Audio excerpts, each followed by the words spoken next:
Everybody out there is thinking that, oh, the market is slowing down, the summer months is going to make the market quiet. I think you as a broker out there, that's your prime time to go out there and kill it. And I always believe first impression can be a last impression. You cannot go to a deal when you're closing like 5 million dirham, 10 million dirham deal with a jean and a t-shirt. You can't replace human to human touch. Can a seller sell his own property better than a broker? I don't think so. New metro line coming to Dubai. Some certain areas gonna grow in prices. They're gonna face appreciation in the prices. But I'm gonna say in 2025, there will be no correction. So welcome everybody to another episode of the J2 Hub podcast. We're back again. It's Friday morning. And we're kicking off with another show with me and Benny. So now, if you've been tuning into us, guys, you'd know we kind of try to do a show every single week and just talk about what's going on in the market, because we believe the market is changing in a big way. There's big changes coming. It's going to get rid of a lot of the shit out there, and it's going to make sure the good guys are doing very, very well.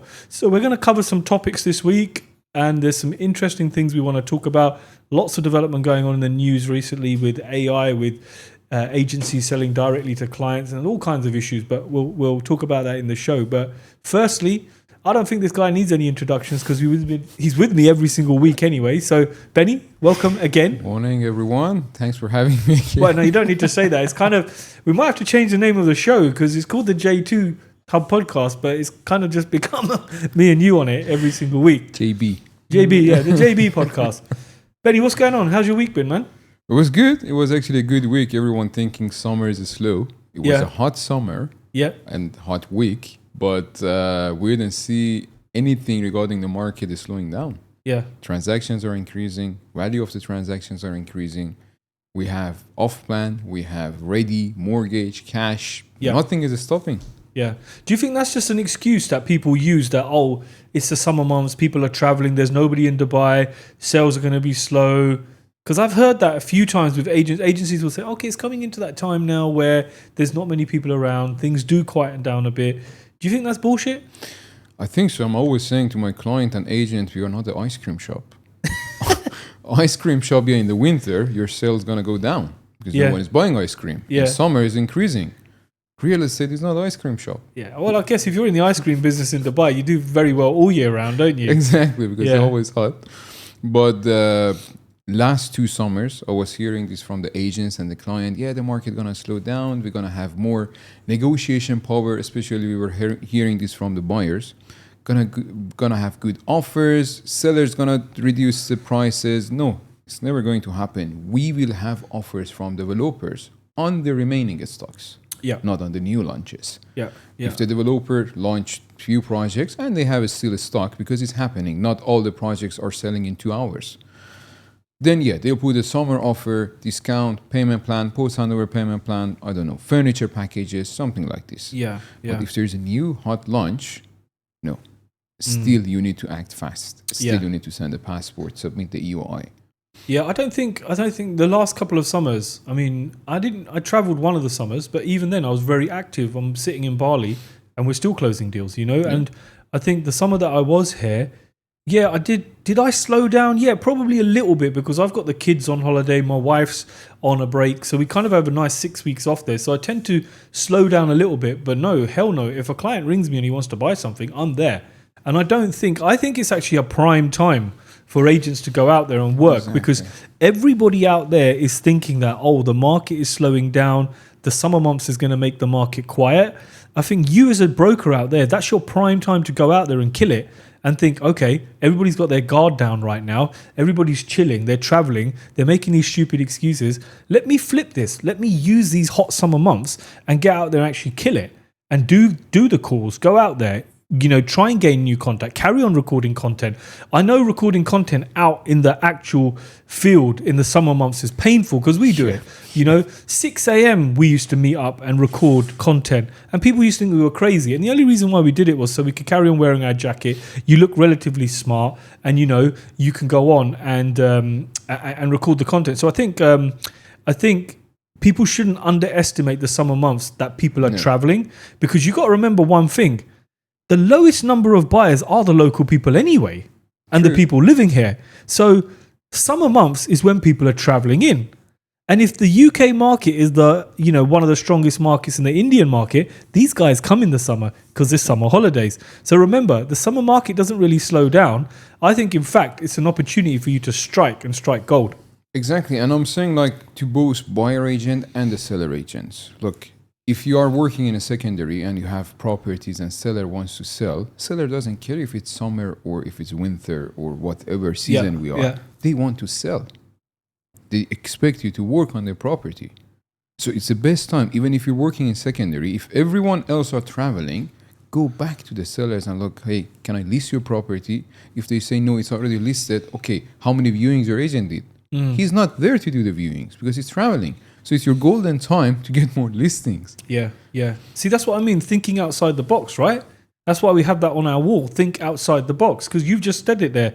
While everybody's traveling, agents are not active, you can very easily go onto Property Finder and see the listings that have been there for a number of months.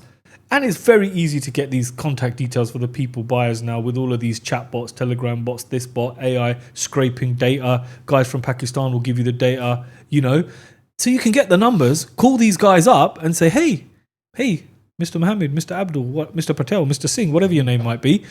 I see that your listing's been there for 4 months. How active has your agent been? The minute you say that to a seller, they start questioning, actually, how active has my agent been? How active has Brian been with doing viewings? He's had it for 4 months on an exclusive. He's done sweet diddly shit. And then suddenly you've got an opportunity to get in there, get that listing, reword that listing, rewrite that listing, do the photos on that listing, do a video on that listing, actively push that listing when no agents are around. Exactly. And poor old Brian, while he's sitting in Spain or Greece or somewhere, tanning his balls, you could have sold the unit. So there's so many opportunities. So I love what you just said there, Benny. I mean, you say a lot of very useful stuff, and it all makes sense. But 10 minutes later, I forget it anyway. No, I'm saying because I'm hearing from every agent that we want to travel this month. We want to travel in August, and I was like, "Do you have kids?" They're like, "No." I was like, "Why you want to travel in August?" It's like, "Because you want to see the family." I was like, "Okay, travel in September." Yeah. When everyone is back. Travel in September. Yeah. August, no one is here. And with the competition we have in the market right now, it's really hard every day to get the listings. Yeah. Imagine you have a golden time, 1 month in summer, that no one is here. 80% of the agents are traveling. This is your golden time. Get your listing, especially for the new agents. Yeah. It's the best time to be on it in secondary. Yeah, no, I agree with you, man. I agree with you. Benny, something that's really not been bothering me, but something I saw in the news the other day was the new EMAR platform that they've launched. Yeah, Waymo? Wazo, whatever it's called. Look, you cannot blame the developers. Secondary market is strong now. So they want to have a share on this. They want to help the investors. And there is a mindset from every sellers and clients in the market that they don't want to work with the agents. I have an interesting story about that. We'll come back to it. Yeah. But we had Prepco for the mock. Now MR is coming with a new one. So let them. Let them do this. Let them help their own clients to sell. Yeah. Why not? Yeah. But there is a limitation in there. They can only sell it to MR clients who are looking only for MR. They don't have Property Finder. They don't have other platforms. They don't have social medias to they're not going to market your listing on their Instagram page, on their website. No, it's just only this app.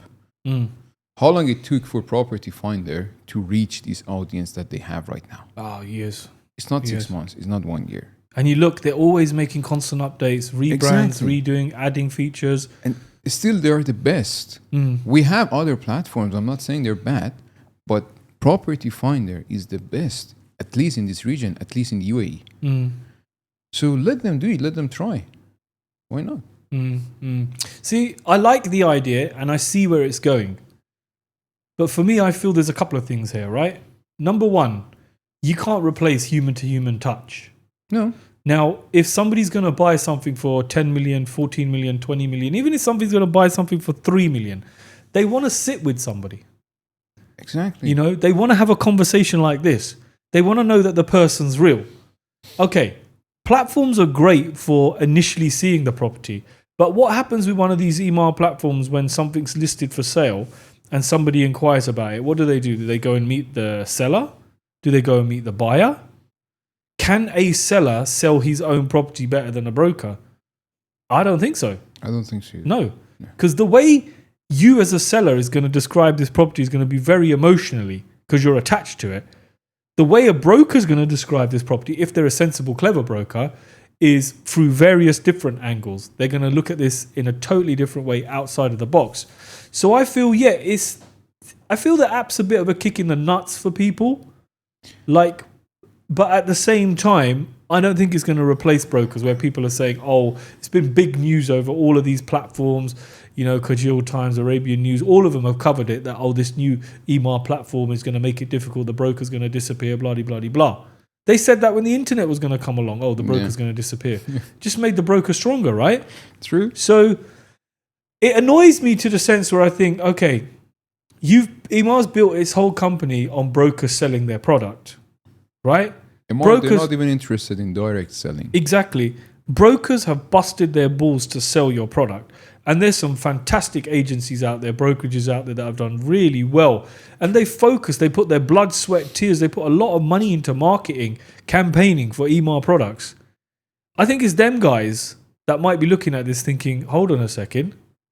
You know, you've bought this lovely platform out. Yeah, it's all great. But what about us lot?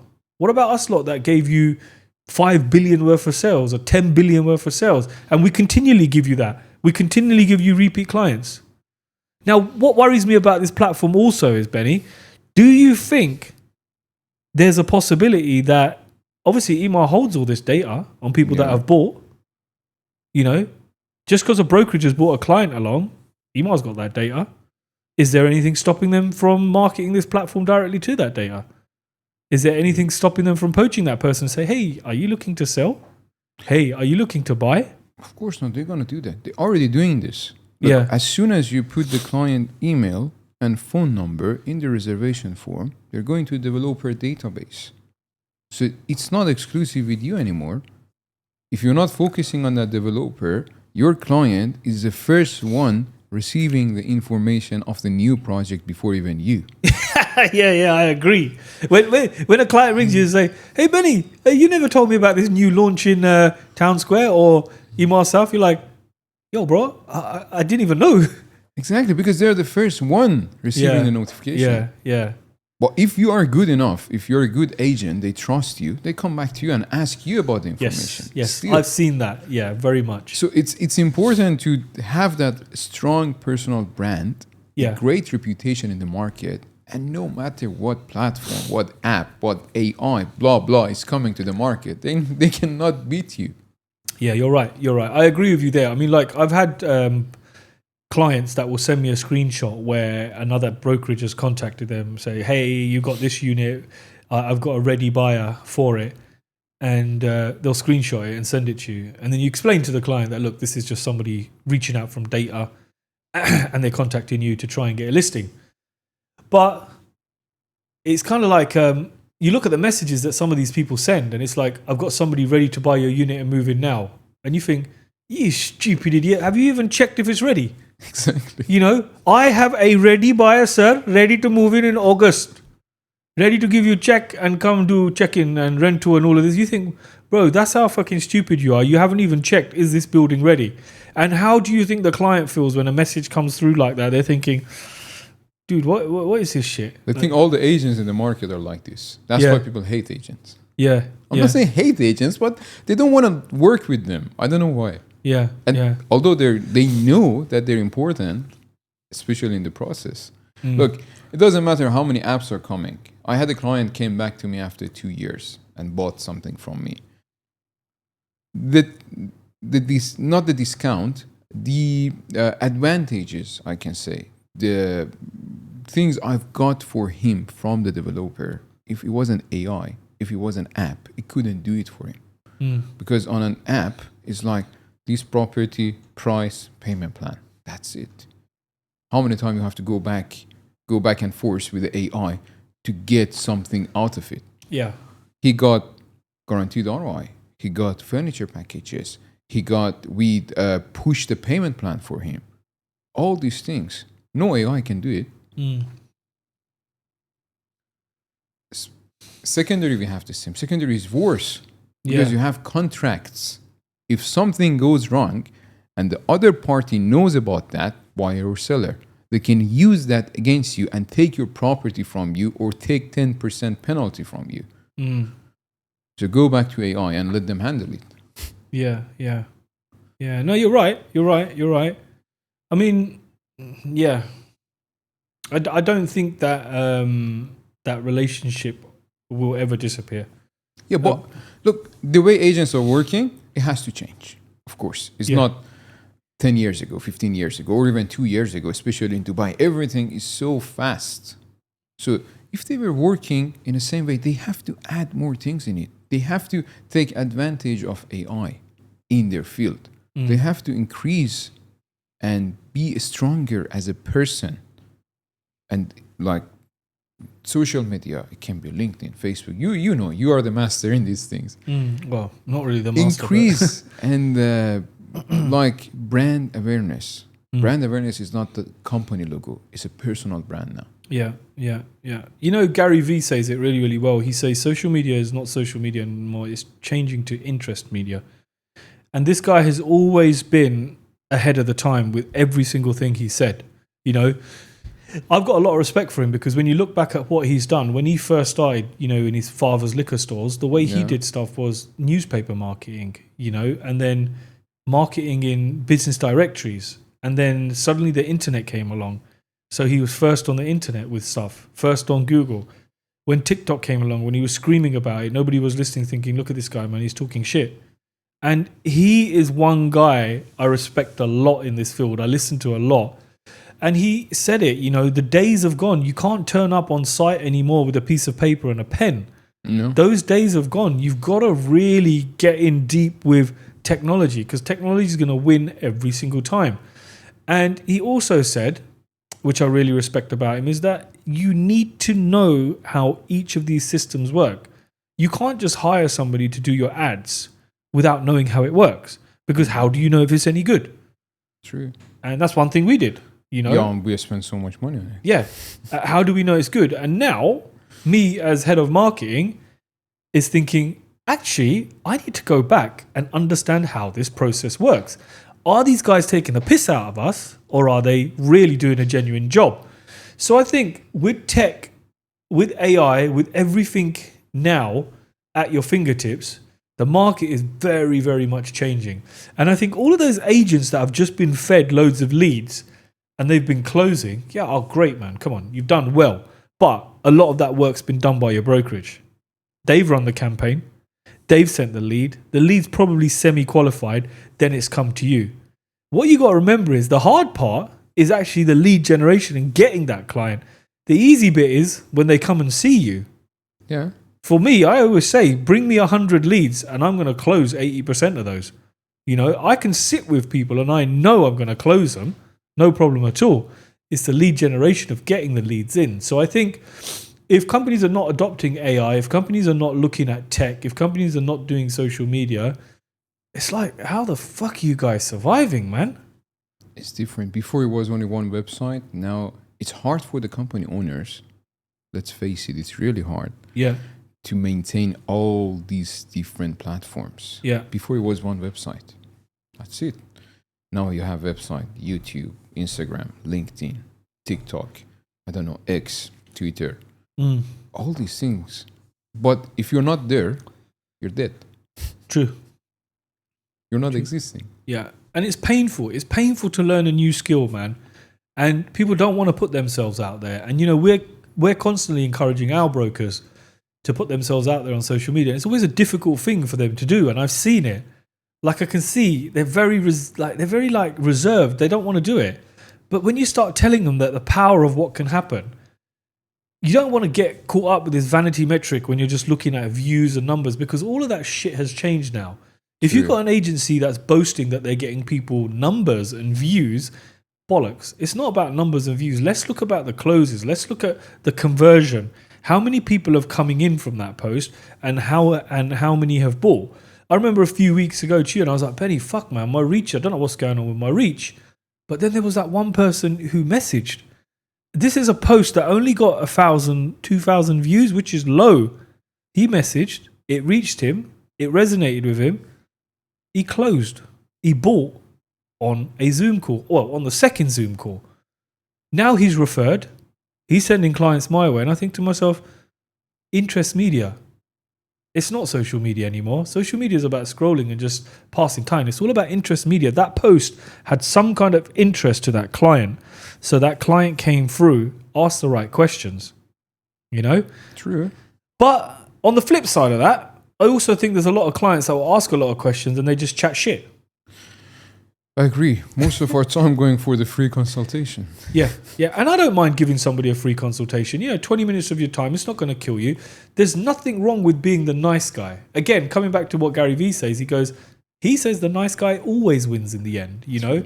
And there's nothing wrong with being Mr. Nice Guy and giving somebody 20 minutes of your time, because somewhere in your life, somebody gave you some time. But what I always say to these jokers or these shawarma clients, that look, if you're not proceeding with something and a broker or a company has spent a few hours with you, they've done something with you, don't go ghost mode, man. Like, these guys go ghost mode like they're dead. It's like, just tell the company, hey man, you know what? This is really good. I really can't afford it at the moment. I'm going to have to relook at this in 4 or 5 months' time. Yeah, even 1 year, 6 months. Which is perfectly acceptable, right? Because then you make your notes, you say, I'm not going to bother this guy. If he says 4 months, I'll bother him in 2 months' time. I'll follow up with him in 2 months' time. You know, the worst thing is when you've got open inquiries sitting there where clients have been so happy to get into stuff and you've gone and actually reserved a unit for them. When it comes time to pay, they just disappear. And that happens a lot here, I feel. Now, you can do all the qualifying you want, and I know there's people out there who say you need to better qualify your client. You know, we go to the extent of qualifying our client where we're asking for a bank statement. So I don't think you get much more qualified than that. You understand what their outcome is, what their end goal is, what they want to do. But still, I think ghosting your broker or your company is a big one, man. It's a big one because you don't realize, as somebody who is asking the questions, that the amount of work that goes in. It's not just we send you an email or a WhatsApp message and it's done. We've done some market analysis for you. Someone sat there and given up their time for you. So I think in respect and courtesy, you should just say, actually, you know what? I'm not ready to move ahead yet. I'm always telling our agents that, look, you are in the worst industry in the world. They're like, why? It's like, give me one field, industry or job that they will do 1 to 100% A to Z for you and they don't get paid. And at the end, again, it depends on your client if they buy or not. If they buy, then you get paid. Yeah. If not, you're not getting paid. Give me one example. I think the only thing I can give you is insurance brokerages, like where you sell life insurance. That can be sales. Exactly. Yeah. Very similar. Sales. Yeah. Again, but in every other industry, at least they get a deposit from you. At least like 10%, 20%, whatever. You want to order something, they take a deposit. And then once they deliver the job, they get 100%. If they don't deliver, or if they don't get paid, at least they have that 20, 30%. Yeah. Here you do A to Z. It can take 1 month, 2 months, 3 months. We have a deal taking maybe 2 days as well. But if they commit and they pay, then you get paid. Yeah. Again, they sign a contract. It doesn't mean that you get paid. No, we'll go until transfer. During this duration, anything can go wrong. And again, the deal can fall apart. Yeah. They signed the reservation form. How many times we had a client sign the reservation form, pay the deposit, and we were like, hey, this is a done deal. Then they just ghosted. They didn't want to continue. Yeah, they were happy to pay 10, 20,000 and they lose that one. So you did all this hard work. The reservation form is signed. They paid, but you didn't get paid. Yeah. Why? Yeah. Because the payment went to the developer. Yeah. Yeah. That, you know what? That's a painful thing. And a lot of people do that. I had a client like that when maybe a year and a half ago. I don't want to really name anybody, but heavily vested in Solana. Ready to make the deal, signed the paperwork, sent like 30,000 dirhams, 40,000 dirhams, whatever it was. That evening, Solana took a dip, like a big dip. And I can only presume he shit himself. You know, I can only presume emotionally he wasn't strong enough, or, you know, because trading takes some emotions. You've got to be able to manage your emotions, your feelings, your thoughts.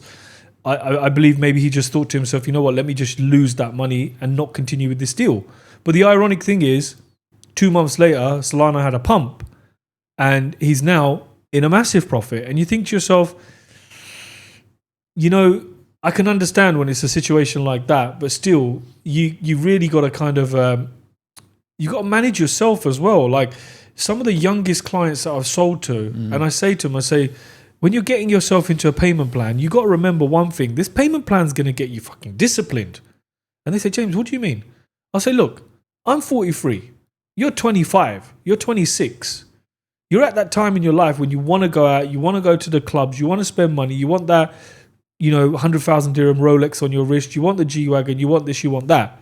I go, when you've got a commitment with a payment plan and you can see in 3 months' time I've got a payment due of 90,000 dirhams or 200,000 dirhams is coming up, you're going to forecast your money better. True. You're not just going to piss in the wind and hope.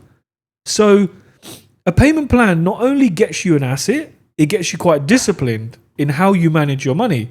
And when these young guys are looking, they're like, oh man, Uncle James, you're right. Well said. Yeah, exactly. I say, look, I'm only just passing on experience to you. That's all I'm doing. Like when I was 23 and I bought my first property, my mum said to me, James, she didn't say James, she said, son, this mortgage will get you disciplined. And you think, she was so right, because it does get you disciplined. Suddenly, you got a £1,500 payment going out, £1,600 payment for a house going out, and you're earning £3,000. You're thinking, right, I got a forecast. I've got a cash flow. I've got to work shit out. True. So, I think payment plans get you disciplined. But let me get back to what we were talking about: is ghosting. Yeah. Don't ghost your broker, man, No. because you know what? In a way, it's like it kind of hurts as well. If I'm honest with you, it hurts. It's like your girlfriend or your wife went out for a drink with someone else. Maybe not to that extent, but ghosting your broker is a hurtful thing. Yeah, I think it's human nature. Yeah, They know they have to reply. They know they have to send a message, but in back of their mind, they were like, I'll do it later. yeah. And they keep calling you, they keep messaging you and following up. And again, you know that you have to reply. And I had a client suddenly came back after, I think, 7 months. And I was like, hey, how are you? Sorry, I got busy. 7 months you were busy and you didn't even send me a message. Just do it. Yeah. I think it's a human nature. Yeah. Like Ryan Serhant was saying, I was watching one reel from him. And he was like, I had a client, he came back to me after 3 years of following up. Yeah. 3 years. Yeah. And they were doing viewing with him and his wife, with Ryan. And after 3 years, Ryan found out that the guy was divorced. So he was going through all these things in 3 years. And he was like, send an email, hey Ryan, sorry I got busy. Are you free to catch up? 3 years. Yeah. So following up is a good thing. I know some people are saying, yeah, high net worth client, you don't need to follow up. Maybe 1%. Yeah. 0.5% even. Yeah. Not all the clients. Human nature, they forget.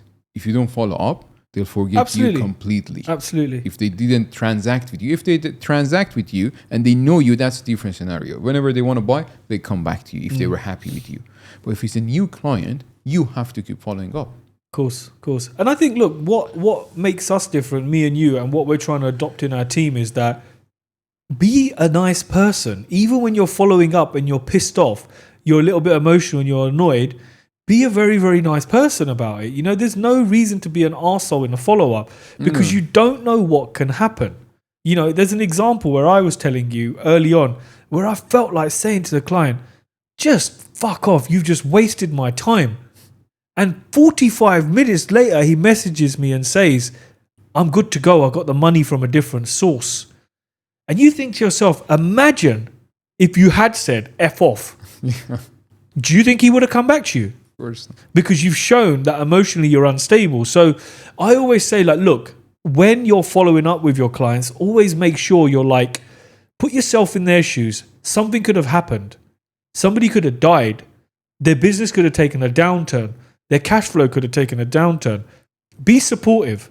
Be firm, but be supportive. So some of the messages I send out and say, hey, look, I don't know what's happened, but it's unlike you not to respond swiftly. Is everything okay? And then I'll follow up and say, look, if you really don't want to proceed with it, it's absolutely fine. No hard feelings at all. Just let me know and let's have a quick follow-up phone call and we can do something later on. Exactly. And I always say to him, look, I haven't got a gun to your head. You're a human being. I'm a human being. Let's just be straight. If you can't go ahead, it's cool. If you thought you could go ahead, but now you've realized you can't, it's cool. It's all cool. I'm not here to say to you, you did this, you did that, you did this, you did that. And I've seen brokers out there, I'm not going to name this person. And you know who I'm talking about. Female who's hot-headed. I know this person. This person will leave a WhatsApp group and say, you effing wasted my time. Don't ever come back and use me again. And I'm like, whoa. Like, I hope she will not see this. she will see this. And I hope she sees this because she's a very dear friend now. She's hot-headed.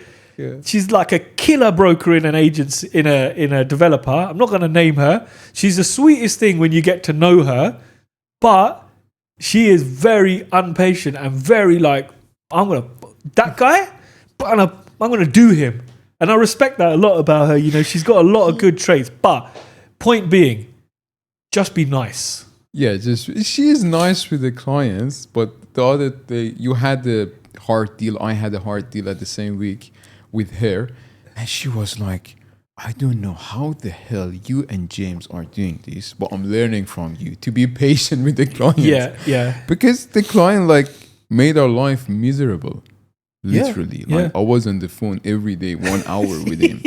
And she was like, why he's not committing? I was like, look, he's buying a property. Just give him some time. Yeah, he's not buying a shawarma. He's 2 million, 3 million dirham. Yeah. It's not a shirt, it's not a phone. Give him a time. She was like, I don't know how you and James are doing this, but I'm learning from you to be patient. Yeah. But you know what? I got to rate her as well because there's been times when I've walked into the developer's office and a client has a 2 million dirham budget and she sold them something for 4 million, 5 million and multiple units. So very good as well. So my point being, before we move on, is be patient. Be patient. And just deal with ghosting in a certain way because you never know when that client might come back or they might say to you know what, I can't do it, but my brother can. I can't do it, but my uncle can. Or they can do it together. Exactly. And the fact that you're there holding it all together is a big thing.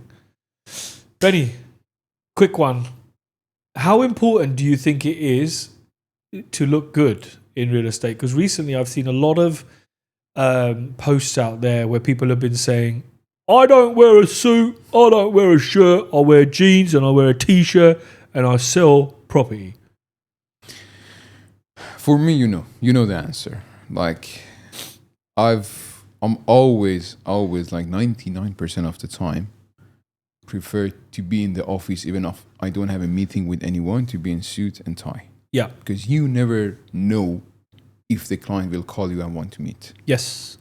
And I always believe first impression it can be a last impression. Oh, absolutely. So if you go there with the shorts, with the t-shirt, the client will think, okay, this guy is not even respecting me to get dressed and come and see me. Yeah. So for me, it's always important. And people are saying, yeah, I want to wear jeans, I want to wear shirts. Okay, fine.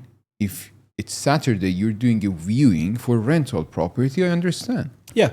Okay, go there with a short, with a t-shirt, nice polo shirt. Go there. It's Saturday. Client will understand. It's a rental property as well. Yeah. But you cannot go to a deal when you're closing 5 million dirham, 10 million dirham deal with a jean and a t-shirt. That's different. Because you need to be prepared.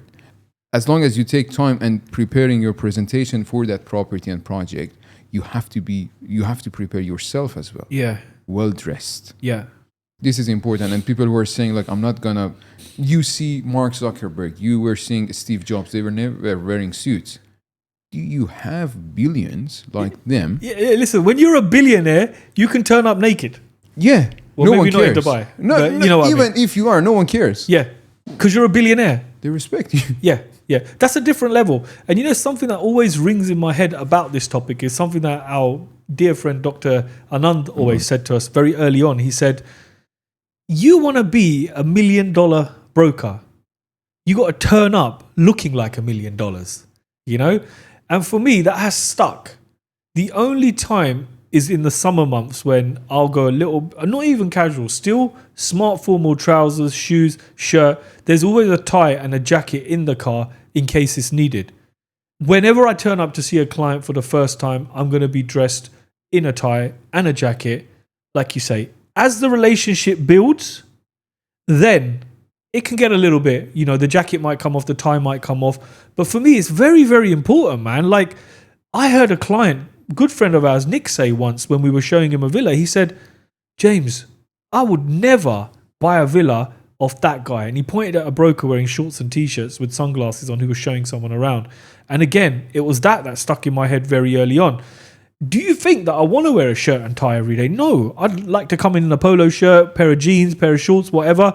But recently I've seen these posts where people have been like, you know what? Yeah, no, I'm a broken man. I don't wear a suit. I don't wear a tie. I don't wear a t-shirt. I come in whatever I want to wear. I'm casual. I need to make the client feel relaxed. It's not that aggressive. It's not about aggressive. It's about first impressions. And it's about setting the standard. And you got to have some kind of standard. Yeah, you could be a brilliant broker, but you might be meeting a client for the first time who's old school, who expects to see you in a certain way. And I know these guys have been saying, well, you know what, if he doesn't fit with what I do, I don't work with him. That's bullshit. If he's ready to spend 5-10 million dirhams with you, you'll run to the nearest shop and go and find a suit if that's what it meant. So I think it's very important, like especially for new brokers, and people laugh about it, man. Like, oh, the Dubai real estate broker starter kit is a suit, a tie, a fake Rolex, this, that. Let it be the starter kit. Why not? And it's so easy. Go and get a tailored suit done. Old Town Dubai, you can get a tailored suit for cheap. Get some tailored shirts done. Nice pair of shoes. Make sure your hair's done, your beard's done, your hand nails are done. Mine need doing, but still presentable, because when you're sitting there, people are judging every single bit about you. They're looking at your face. They're looking at your hands. They're looking at your watch. They're looking at how you're dressed. And they're thinking, okay, I want to work with this guy. The thing is that people don't understand that they think that they have to have an expensive watch, expensive suit, expensive car. No, it's not about that. Yeah. You can wear a really nice tailored suit with a tie, with a shirt, nice watch, with 2,000 dirham, 1,500, even less. Yeah. Even less than that. But you will be presentable in front of the client. You're well dressed. Of course. This is people don't understand. We might have an agent doing very well and not wearing suits. Okay, maybe he was wearing suits on the early days. People trusted him. Now he has a his network clientele. Of the clients. Yeah, that's different. Still, if he's happy with that network of the client, okay, fine. But again, if he go back to what he was doing at first, he will have more clients approaching him. So he's doing well, but he can do better. It all comes back to personal brand. Your personal brand needs to be... A personal brand needs to be upheld online and offline. So when people see you out and about, you've still got a personal brand. When people say to me, oh, James, you're exactly how you are online. Like, maybe you're a little bit shorter, but your beard's a little bit whiter, but you're exactly the same person. Like, how you talk online is how you are. I go, dude, do you think I'm putting on a persona for online and putting on a persona for offline? No. What you see is what you get. If you're going to see me laughing, messing about online, you're going to see exactly the same when you meet me. And they're really, really shocked. And then they say, James, I feel like I've known you for years. Yeah, you have known me for years because you've been following me. And I let you into aspects of my life. So you do know what I do. So I think this whole dressing good is a big thing. At least a shirt, pair of trousers, shoes, a jacket. Summer months, you don't need to wear your jacket, but... You were always saying, you told me, I think, that there's nothing called overdressed. Yeah, you can't be overdressed. No. Even if you're doing a rental viewing. Yeah. What's wrong with it to be in a suit and tie? Nothing. If you're going to meet a client in, I don't know, you want to drink arak with him in the car. Okay. It's your style. You're in a suit and a tie. Yeah. There's nothing called overdress. Yeah, and I've had it. I've had clients say to me, James, you're always so impeccably dressed. You're always smart. Whenever I see you, you've got a suit on. You always look smart. And then that evening when they invited me to dinner, I toned it down. And he said to me, he goes, dude, when you come for dinner tonight, be relaxed. Please be relaxed. So a smart pair of chinos, again, a casual shirt, with some kind of trainer type smart shoes. And he's smiling because he's like, now I can see you're relaxed. Let's have a drink. Let's have some dinner and celebrate the deals that we've just done. But it's very, very important, man, I think. Benny, next one for you. So I actually think it's wrong to be an area specialist, just an area specialist. Now, the reason why I say that is if you are just an area specialist, where we have an area which we're focused on, I wouldn't say we're just focused on that area, but when you're an area specialist, like say, Blue Waters Ranches, whatever it might be, Damac Hills 2, I feel you're not doing your client service. Like if a client is coming in fresh, wanting to invest in Dubai, and they approach you and you're an area specialist, you can't help them whole of market. What's your opinions on that? Say I'm fresh into Dubai, yeah? And say, hey, Mr. Benny, I want to buy an apartment in Dubai. And you're on your social media, you only focus on one area. Are you shooting yourself in the foot there? No, I agree and disagree. Okay. It depends on the broker. Right. First of all, I'm always telling the brokers, start with the secondary, then go to off-plan. Yeah. I'm not saying don't do off-plan, but focus on secondary, go to off-plan. In secondary, it's important to be area specialist. Yeah.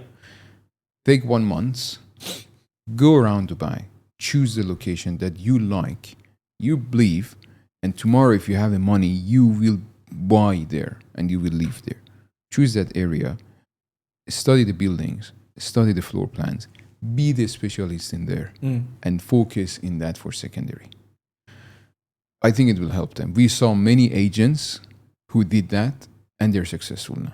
Yeah. We saw many agents came to Dubai. It's been 2 years. They're still going around. They don't know what to do.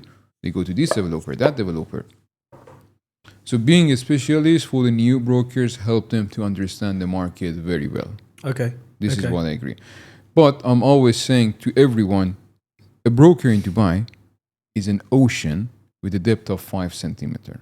Why? You have to know the market.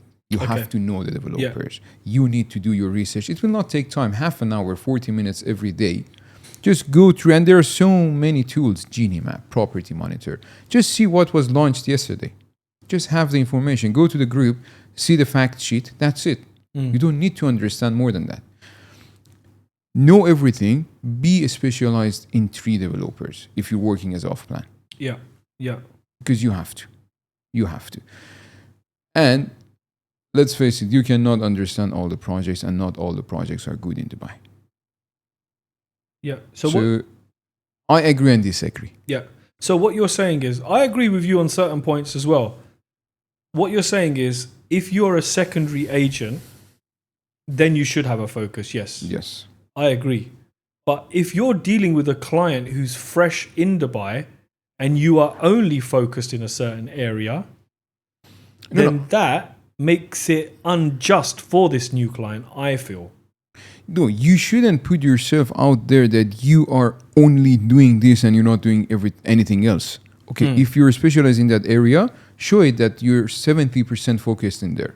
But 30% of your content should be for other areas, for other developers as well. Yeah, yeah. Okay? Yeah. But be specialized. Look, if the client is coming to you and they want to buy off-plan, first of all, you have to qualify the client. What they want to buy. Motivation, ability, need. Investment, end user.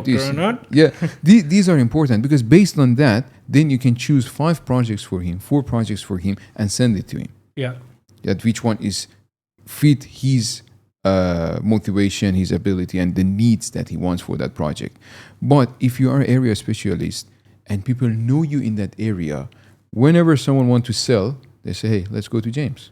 Yeah. Whoever wants to buy from his relatives in that area, hey, I know James. You saw that in Town Square yourself. Yeah. People went to the pub searching for Town Square. Your name came up. Yeah. And they bought from you. Yeah, of course. That's the power of being a specialist. If an agent have a client looking for that area, they know you. They come to you and buy from you. So you had your personal brand here. You know it's working already. You have your clients here. And then beside that, you can focus on off-plan and the new clients coming to you.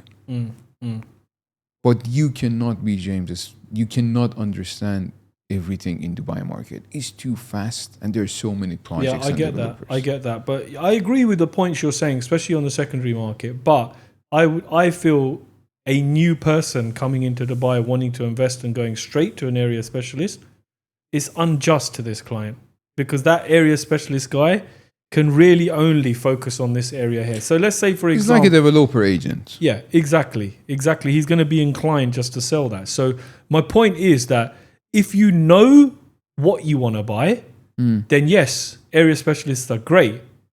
But if you're new coming into Dubai, then you're probably better off speaking to someone who is more whole of market, who is somebody who is who's a buyer's agent, who's going to work with you to find you what you need, rather than take you where they want to take you. No, that's my point. I agree. That's what I'm saying. Like, for the new agents, it's good to specialize in one area and understand the area. For the buyers and the clients coming to Dubai, speak to your agent, see if he can help you with the other projects. Yeah. If you understand your needs, and he can tell you what projects will suit you. Sure. But it's good to work with the agent who is dedicated to them to find the good projects. We had example, I had a client bought 3 properties from me in 3 weeks, and each property was different location. Yeah. Because I understood what he has, what he's looking for, and what is his budget. He wanted to buy 1, we divided into 3. Upcoming area, beachfront, and the city center. If you didn't have that knowledge, then, you couldn't help him. He wouldn't. And he'd quickly realize that. So, yeah, that's my point. Anyway, Benny, to wrap it up, what do you think? What's concerning you at the moment in the market? Anything what you're worried about, where you think, okay, this is looking a little bit shaky, I'm a little bit concerned about this? Is there anything that's exciting you in the market right now? Exciting for me in the market, like yesterday they announced a new metro line coming to Dubai. Okay. Some certain areas gonna grow in prices. They're gonna face appreciation in the prices. This is interesting news. Dubai in general for me is interesting because this is the only city in the world that everything is online. When I sit with the client, I show them everything on the government website. Population, future plan, 2040, B33 agenda. Not anywhere in the world you can do that. Yeah. That's why confidently I can sell property here. Yeah. This is very exciting for me. What's concerning for me is the amount of information out there for the buyers. So many agents coming. I cannot say agents, people who think that real estate is easy. Yeah. Their main job is something else. They were like, oh, let's just start an Instagram page.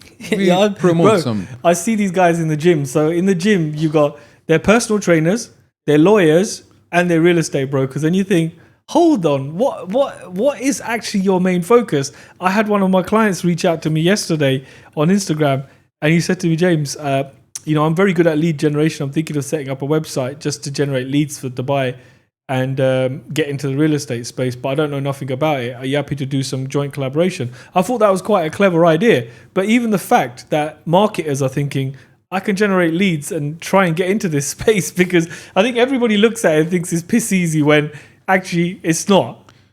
It might be easy if you don't care about your client. Yeah. If you don't care about the money.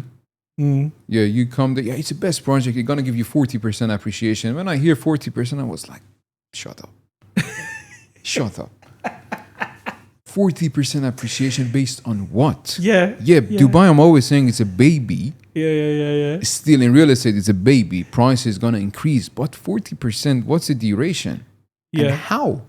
Oh, man. When you ask them, okay, 40% in how many years? By the time of handover, the handover is in 1.5 years. There are these many units coming in this area. There are these many projects. These are the secondary prices. So how the hell you're saying 40%? And they're like, yeah, maybe around 17 to 18%. Yeah. Okay, be realistic. Even 18% in 1.5 years is not realistic. Yeah. Real estate is a cycle. Yeah. I've never promised my clients in 6 months you're going to make 20%. In 3 years, you're going to make 20%. Yeah. It's being if it's more, I'm happy, he is happy. If it's less, it's gonna be 1-2% difference because we say inflation, number of units coming there, developer, number of people coming to Dubai, these. We give all this data to the client, and they're like, okay, now it makes sense. Yeah, yeah. So this is what concerning me. Not agents, people think that they can be agents, and they put so many information out there, which is 90% of them not even right. It's bullshit, right? It's bullshit. And then most of our time wasting just to explain to the client that, look, what he's saying is not actually true. You cannot do this. Like this tokenization, it's happening, but it's not for everyone now. They launched one unit, I think 2 days ago. It sold out in 1 minute 58 seconds. People were thinking, yeah, how we can buy this? No, it's just one unit now. It's a test. If you're lucky, you can get something in there. Yeah, yeah. It's not for public yet. Only 140, 150 people could bought in there, like 2,000 dirham each. Not anymore. And people start talking about these developers coming there. Book your unit, your dream home. Buy your dream home with 20,000 dirham. How the hell you can buy a property with 20,000 dirham? You can book. You have 15 days to make the payment.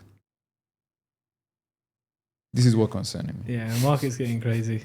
Anyway, lastly, Benny, just before we wrap it up, so the Fitch report that people have been talking about, where they're talking about the market taking a dip and it's going to crash out in double digits and all of this, because I've had a lot of clients reach out and say, James, what is going on with this news going around by Fitch? Is they're talking about prices dropping.